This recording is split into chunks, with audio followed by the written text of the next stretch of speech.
الذین یبخلون ویأمرون الناس بالبخل، ایسے لوگ جو خود بھی کنجوسی کرتے ہیں اور دوسروں کو بھی کنجوسی کی تلقین کرتے ہیں، اور اللہ نے ان کو اپنے فضل سے جو کچھ دے رکھا ہے اسے چھپاتے ہیں، اور ہم نے ایسے ناشکروں کے لیے ذلیل کر دینے والا عذاب تیار کر رکھا ہے۔ اب کنجوسی کرنے کے لیے دیکھیں، عذاب ذلیل کرنے والا، یہ کسی کسی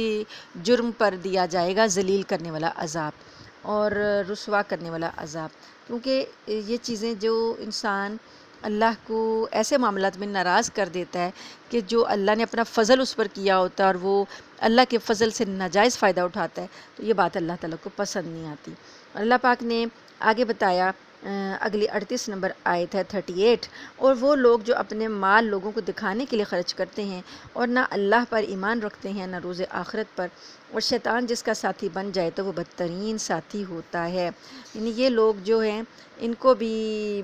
جو دکھاوے کے لیے مال خرچ کرتے ہیں ان کو بھی عذاب دیا جائے گا۔ وَمَاذَا عَلَيْهِمْ لَوْ آمَنُوا، بھلا ان کا کیا بگڑ جاتا اگر یہ اللہ اور یوم آخرت پر ایمان لے آتے،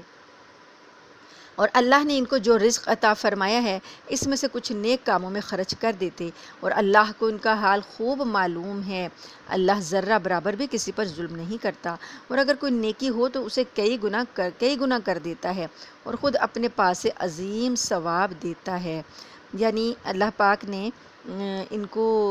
جو لوگ ایمان نہیں لائے، تو اللہ پاک نے فرمایا ہے کہ اگر یہ ایمان لے آتے تو کیا نقصان تھا ان کا؟ کچھ بھی نقصان نہیں تھا، اگر لے آتے تو اللہ ان کو اجر عظیم عطا کرتا۔ اس کے بعد آیت نمبر 41 اور 42، 41 42۔ اب کچھ لوگوں نے کہا کہ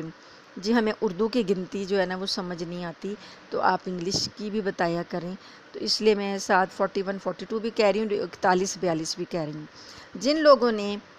کفر اپنا رکھا ہے اور رسول کے ساتھ نافرمانی کا رویہ اختیار کیا ہے، اس دن وہ یہ تمنا کریں گے کہ کاش انہیں زمین میں دھنسا کر اس کے برابر کر دیا جائے، اور وہ اللہ سے کوئی بات چھپا نہیں سکیں گے۔ اللہ پاک کی نافرمانی، رسول کی نافرمانی کا نتیجہ جب وہاں پر دیکھیں گے نا قیامت میں، تو اس وقت وہ یہ حسرت کریں گے کہ کاش زمین کے اندر وہ دھنس جائیں لیکن اس عذاب سے بچ جائیں جو کہ انہیں ملنے والا ہے۔ اللہ تعالیٰ آگے فرماتے ہیں، آیت نمبر 43 ہے، 43 نمبر آیت، یا ایھا الذین آمنوا لا تقربوا الصلاۃ وانتم سکارا، اے ایمان والو جب تم نشے کی حالت میں ہو تو اس وقت تک نماز کے قریب بھی نہ جانا۔ یہ آیت میں نے آپ کو سورہ بقرہ کی تشریح میں بھی بتائی تھی، جب ناسخ اور منسوخ کا ذکر آیا تھا کہ شراب کے حرام کرنے میں پہلے ایک آیت جو بھی ہم نے سورہ آل عمران میں پڑھی وہ یہ تھی کہ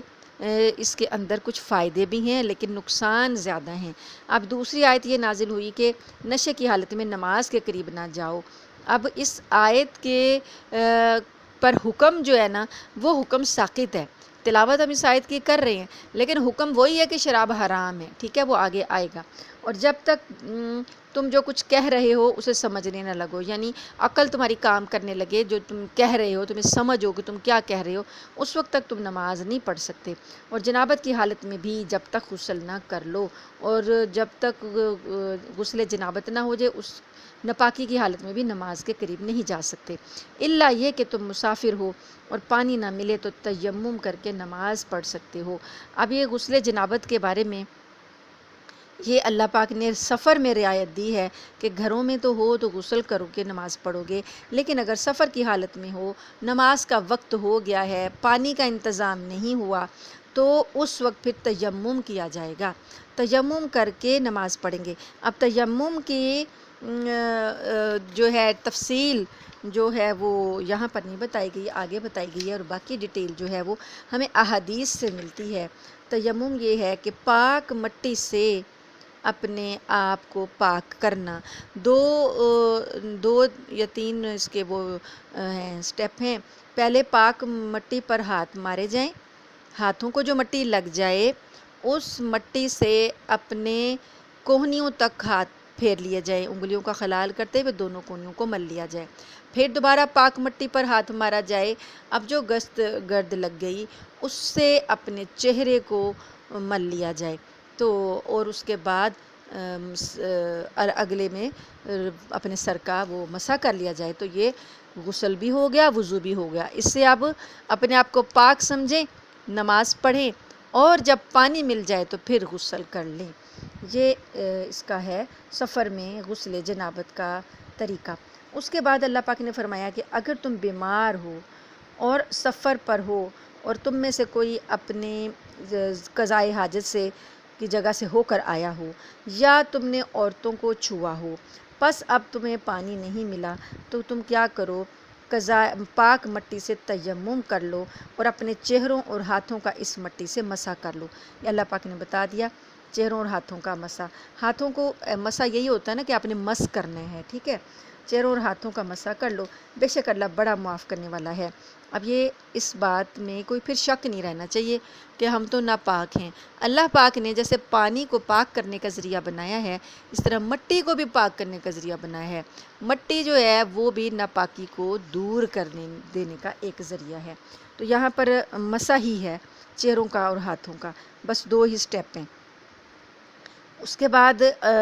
یعنی کہ جو کوئی غلطی کوتاہی ہو جائے گی اللہ معاف کر دے گا۔ جب پانی مل جائے گا پھر دوبارہ سے وضو اور غسل کے احکامات لاگو ہو جائیں گے۔ اس کے بعد آیت نمبر 44 جن لوگوں کو کتاب یعنی تورات کے علم میں سے ایک حصہ دیا گیا تھا، کیا تم نے ان کو نہیں دیکھا کہ وہ کس طرح گمراہی مول لے رہے ہیں اور چاہتے ہیں کہ تم بھی راستے سے بھٹک جاؤ؟ اور اللہ تمہارے دشمنوں کو خوب جانتا ہے، اور رکھوالا بننے کے لیے بھی اللہ کافی ہے، اور مددگار بننے کے لیے بھی اللہ کافی ہے۔ یہودیوں میں سے کچھ وہ ہیں جو تورات کے الفاظ کو ان کے موقع میل سے ہٹا ڈالتے ہیں اور اپنی زبانوں کو توڑ مروڑ کر اور دین میں طعنہ زنی کرتے ہوئے کہتے ہیں سمعنا و عصینا اور اسمع غیر مسمعن اور رائنا، حالانکہ اگر وہ یہ کہتے کہ سمعنا و اطعنا اور اسمع وانظرنا تو ان کے لیے بہتر اور راست بازی کا طریقہ ہوتا، لیکن ان کے کفر کی وجہ سے اللہ نے ان پر پھٹکار ڈال رکھی ہے، اس لیے تھوڑے سے لوگوں کے سوا وہ ایمان نہیں لاتے۔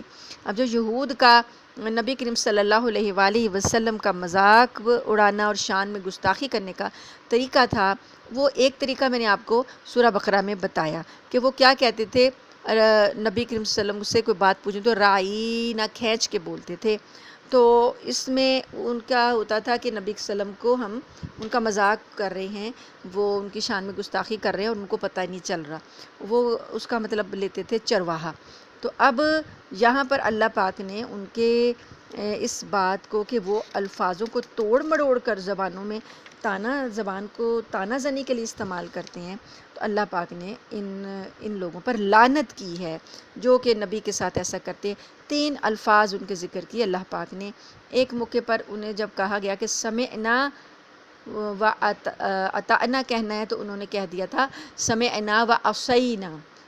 سمعنا کا مطلب ہے ہم نے سنا، و عصینا کا مطلب ہے اور ہم نے نافرمانی کی، یعنی کہ اطعنا کہنا تھا تو زبان کو مروڑ کر ایسے بولا، عصینا ان کا تھا کہ ہم تو نافرمانی ہی کریں گے۔ تو اللہ تعالیٰ نے ایک تو ان کا یہ ذکر کیا لفظ جو انہوں نے بگاڑا، دوسرا اسمع غیر مسمعن، اسمع کا مطلب ہے سنو،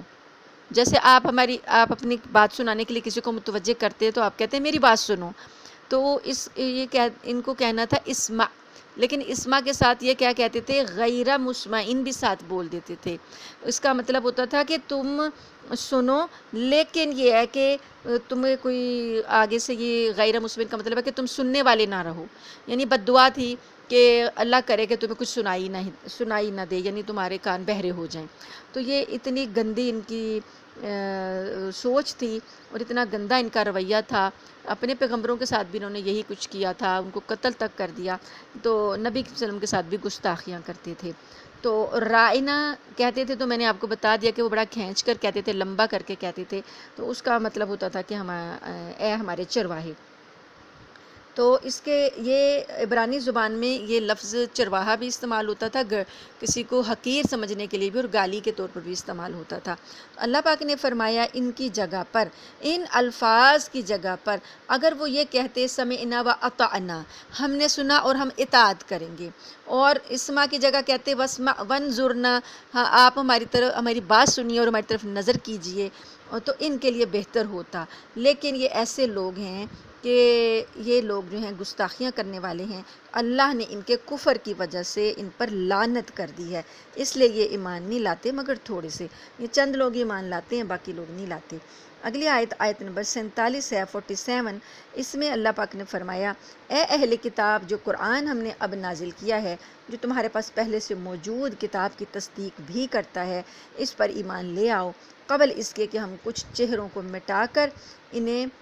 گدی جیسا بنا دیں، یا ان پر ایسی پھٹکار ڈال دیں جیسی پھٹکار ہم نے سبت والوں پر ڈالی تھی، اور اللہ کا حکم ہمیشہ پورا ہو کر رہتا ہے۔ اب یہاں پر جو پچھلی آیت ہم نے جو ان کی گستاخیوں کے بارے میں پڑھی ہے کہ اللہ نے لعنت ڈالی ہے ان پر، تو آپ یہ بات سمجھ لیں کہ آج بھی جو کوئی بھی قیامت تک میں جو بھی لوگ اللہ کے نبی صلی اللہ علیہ وسلم کی شان میں گستاخیاں کریں گے، اللہ کی لعنت کے ہی وہ حقدار ہوں گے، اللہ تعالیٰ ان پر لعنت ہی کرے گا، تو ان کی سزا جو ہے وہ جہنم کے سوا کچھ نہیں ہے۔ کوئی بھی ہو، چاہے وہ غیر مسلم ہے، چاہے وہ مسلمان ہے، کوئی بھی ہو، تو مسلمان تو خیر مسلمان رہے گا ہی نہیں، تو کافر لوگ بھی جو ہیں ان کو اجازت نہیں ہے کہ نبی کریم صلی اللہ علیہ وسلم کی شان میں گستاخی کریں۔ تو آپ نے نبی صلی اللہ علیہ وسلم کی ناموس کی حفاظت کے لیے اگر اسلام مضبوط ہو تو اسلام کے اندر جو سزائیں ہیں وہ دے دی جائیں، تو کسی گستاخ کو جرت نہیں ہوگی کہ وہ نبی کریم صلی اللہ علیہ وسلم کی شان میں گستاخی کر سکے۔ تو یہ سزائیں جو ہیں گستاخیوں کی، جو واضح سزائیں ہیں، جو واضح انداز میں گستاخیاں کرتے تھے، یہ تو زبانوں کو مروڑ کر رہے ہیں نا، زبان مروڑ کر کرتے ہیں، لیکن اللہ نے کھول کر بتا دیا کہ یہ کہہ رہی ہیں، لیکن جو واضح کرتے تھے ان کو حضور صلی اللہ علیہ وسلم کے صحابہ کرام نے پھر زندہ نہیں چھوڑا، ان کو قتل کر دیا تھا، اور آپ صلی اللہ علیہ وسلم نے حکم بھی دیا تھا کہ ان کو مجھے ان کی تکلیف سے نجات دلاؤ، تو جو بھی کوئی آپ کی شان میں گستاخی کرتے تھے، تو اللہ پاک نے یہ لعنت ان پر ہمیشہ کے لیے ڈال دی ہے۔ اب اللہ فرماتے ہیں کہ اگر یہ قرآن پر ایمان نہیں لاتے، حالانکہ قرآن تو تصدیق کرتا ہے، اللہ انہیں حکم دے رہے ہیں کہ ایسا ہو سکتا ہے کہ تمہارے چہروں کو اللہ مٹا دے اور انہیں گدی جیسا بنا دے۔ گدی یعنی جو گردن ہے، گردن کے جو پیچھے والا حصہ ہوتا ہے اسی کو کہتے ہیں نا، تو وہ کیا مطلب چہرہ جو ہے تمہارے پشت کی طرف ہی پھیر دے، اللہ تعالیٰ بگاڑ دے، مسخ کر دے، اور بالکل جو ناک کان وغیرہ ہیں ان ساروں کی نقوش مٹا دے اور بالکل فلیٹ کر دے۔ تو یا پھر اللہ فرماتے ہیں کہ جیسا کہ لعنت کی تھی سبت والوں پر، ہفتے کے دن والوں کی پر، جو آپ کو میں نے سورہ بقرہ میں واقعہ بتایا تھا، انہوں نے مچھلیاں جو پکڑنے والا واقعہ تھا، وہ جب نافرمانی کی تو اللہ نے ان کے چہرے سور اور بندر جیسے بنا دیے۔ اب گردن کی طرف چہرہ موڑ دینا یہ بھی کتنا بڑا عذاب ہے کہ انسان کو پشت کی طرف پھیر دیا جائے اور کسی کا چہرہ مسخ کر دیا جائے، تو اللہ اس پر قادر ہیں۔ اللہ فرماتے ہیں کہ اس وقت کے آنے سے پہلے ایمان لے آؤ۔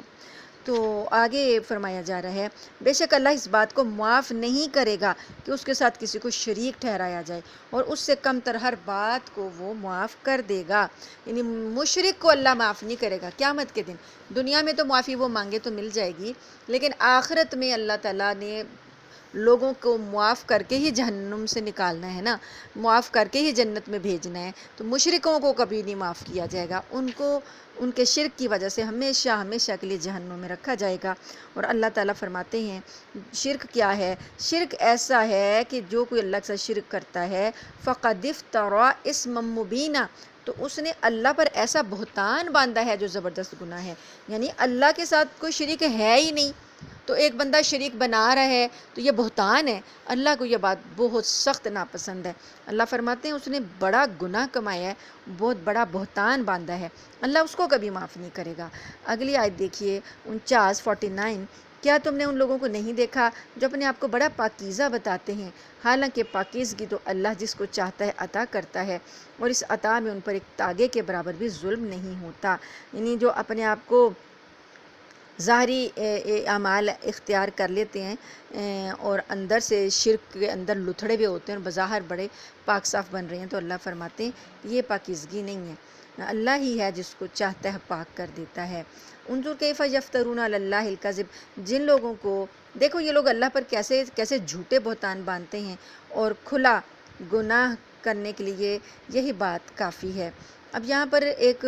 تذکرہ آتا ہے کہ مدینہ منورہ میں آباد تھے یہودی، حضرت صلی اللہ علیہ وسلم نے ان سب کے ساتھ یہ معاہدہ کیا ہوا تھا کہ وہ اور مسلمان آپس میں امن کے ساتھ رہیں گے۔ یہ بات میں نے آپ کو پہلے بھی بتائی تھی کہ جب مدینہ ہجرت کر کے گئے تھے تو وہاں پر میثاق مدینہ کیا تھا، کیونکہ امیر تھے حضور صلی اللہ علیہ وآلہ وسلم، تو ارد گرد کی آبادیوں کو کے اندر جو تھے یہود نمایاں تھے۔ اوس اور خزرج تو ایمان لے آئے تھے، یہود رہ گئے تھے، تو یہود کے ساتھ وہ ایک بڑی وہاں کی مدینہ کی بڑی آبادی تھے، تو اللہ پاک کے نبی نے ان کو سب کو ملا کر، اوس خزرج اور یہود مدینہ کو ملا کر ایک معاہدہ کیا تھا۔ معاہدے میں آپ نے یہ کہا تھا کہ ہم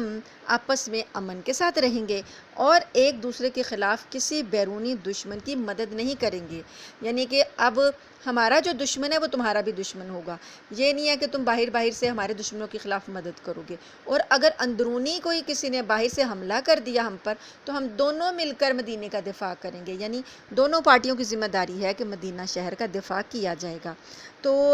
یہ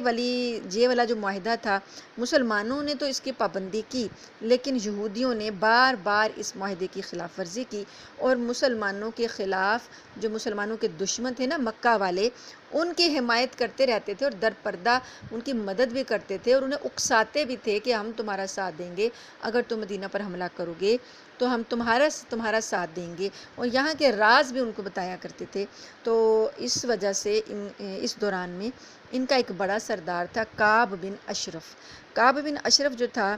وہ جنگ احد کے بعد ایک اور یہودی سردار ہوئی بن اخطب کے ساتھ مکہ مکرمہ کے کافروں کے پاس چلا گیا اور انہیں مسلمانوں کے خلاف تعاون کی پیشکش کی۔ دونوں نے مل کر کہا کہ مسلمانوں کے خلاف جو بھی تم پلان کرو گے ہم تمہارے ساتھ تعاون کریں گے۔ تو کفار مکہ کا جو سردار تھا ابو سفیان، اس نے کہا کہ اگر تم واقعی اپنی پیشکش میں سچے ہو تو ہمارے 2 بتوں کے سامنے سجدہ کرو۔ یہ لوگ یہودی لوگ جو تھے یہ تو بتوں کو نہیں نہ مانتے تھے، نہ بتوں کو سجدہ کرتے تھے، یہ مشرکین تو نہیں تھے نا، یہ تو اللہ کو مانتے تھے، لیکن مشرکین مکہ نے اب ان کی سچائی ثابت کرنے کے لیے ان کو کہہ دیا کہ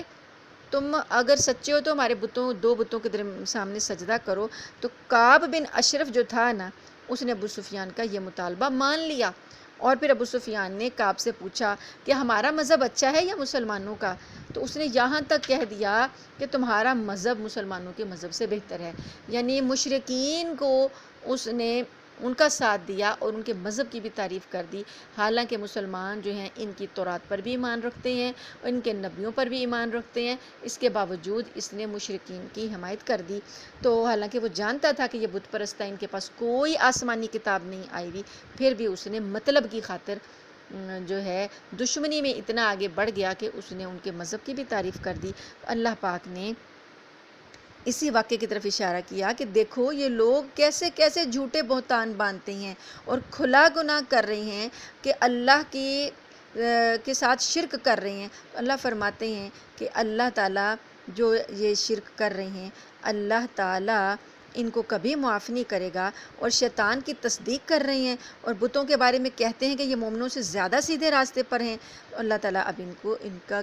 جو ہے ان سے بدلہ لے گا۔ آگے اللہ پاک نے ان کی اس حرکت پر بتایا، اولئک الذین لعنہم اللہ، یہ وہ لوگ ہیں جن پر اللہ نے لعنت کی ہے، ومن یلعن اللہ فلن تجد لہ نصیرا، اور جس پر اللہ لعنت ڈال دے، جس پر اللہ پھٹکار ڈال دے اس کے لیے تمہیں کوئی مددگار نہیں ملے گا، تم دیکھو گے کہ اسے کوئی مدد کرنے والا نہیں ملے گا۔ ام لہم نصیب من الملک فاذا لا یؤتون الناس نقیرا، تو کیا ان کو کائنات کی بادشاہی کا کچھ حصہ ملا ہوا ہے؟ اگر ایسا ہوتا تو یہ لوگوں کو گٹلی کے شگاف کے برابر بھی کچھ نہ دیتے۔ اللہ فرماتے ہیں کہ یہ اپنے آپ کو کیا سمجھ رہے ہیں، جو چاہتے ہیں کر رہے ہیں، کیا انہیں کائنات کی بادشاہی میں سے حصہ مل گیا؟ اگر یہ بادشاہ ہوتے تو یہ کسی کو گٹلی کی جو کھجور کی گٹلی ہوتی ہے اس کے اندر ایک باریک سی لائن بنی ہوتی ہے نا، کتنا شگاف ہوتا ہے، وہ باریک سا شگاف ہوتا ہے نا۔ اللہ فرماتے ہیں اگر انہیں بادشاہ دی جاتی نا تو یہ کسی کو کھجور کی گٹلی کے شگاف کے برابر بھی کوئی حصہ نہ دیتے، یعنی اس قدر یہ بخیل ہیں، کنجوس ہیں۔ اس کے بعد اگلی آیت میں اللہ فرما رہے ہیں 54 نمبر، یا تو یہ ہے کہ لوگوں سے اس بنا پر حسد کرتے ہیں کہ اللہ نے ان کو اپنا فضل کیوں عطا فرمایا۔ یہ بات بھی میں نے آپ کو بار بار بتا دی ہے کہ ان کو حسد یہ ہے کہ نبوت بنی اسرائیل سے چھوٹ کر بنی اسماعیل میں چلی گئی، یہی حسد ان کو مارے جا رہا ہے۔ اللہ نے ان پر اپنا فضل کیوں فرمایا؟ ہم نے تو ابراہیم کے خاندان کو کتاب اور حکمت عطا کی تھی اور انہیں بڑی سلطنت دی تھی۔ تو اللہ پاک نے یہاں پر ابراہیم کے خاندان کا لفظ اس لیے استعمال کیا کہ یہ لوگ بھی ابراہیم کے خاندان سے ہیں اور نبی کریم صلی اللہ علیہ وسلم بھی ابراہیم کے خاندان سے ہیں۔ اللہ فرماتے ہیں تو یہ فضل تو اسی ابراہیم کے خاندان میں گھوم رہا ہے نا، پہلے ایک بیٹے کی نسل تھی، اب دوسرے بیٹے کی نسل ہے، فضل تو ابراہیمی خاندان کے اندر ہی اللہ نے رکھ دیا ہے۔ اللہ فرماتے ہیں کہ ان کو ہم نے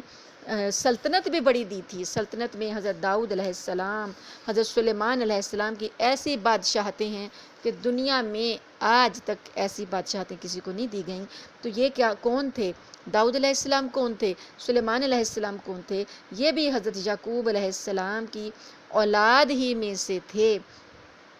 تو نبی کریم صلی اللہ علیہ وسلم جو ہیں وہ حضرت اسماعیل علیہ السلام کی، یہ بھی ابراہیم علیہ السلام کے صاحبزادے ہیں، ان کی اولاد میں سے ہیں۔ فضل تو گویا اسی خاندان میں ہے، پھر کیوں کس بات کا یہ حسد کر رہے ہیں، کس بات کا یہ اعتراض کر رہے ہیں؟ آگے اللہ پاک نے فرمایا کہ چنانچہ ان میں سے کچھ ان پر ایمان لائے اور کچھ نے ان سے منہ موڑ لیا، اور جہنم ایک بھڑکتی آگ کی شکل میں ان کافروں کی خبر لینے کے لیے کافی ہے۔ بے شک جن لوگوں نے ہماری آیتوں سے انکار کیا ہے ہم انہیں آگ میں داخل کریں گے، جب بھی ان کی کھالیں جل جل کر پک جائیں گی تو ہم ان کے بدلے دوسری کھالیں ان کو دے دیں گے تاکہ وہ عذاب کا مزہ چکھیں۔ بے شک اللہ صاحب اقتدار بھی ہے، صاحب حکمت بھی۔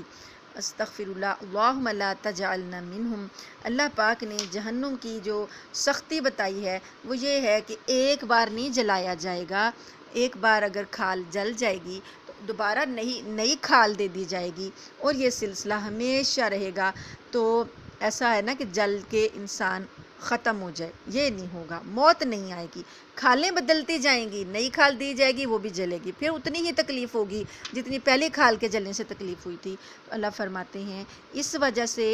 کہ یہ عذاب کا مزہ چکھیں جو یہ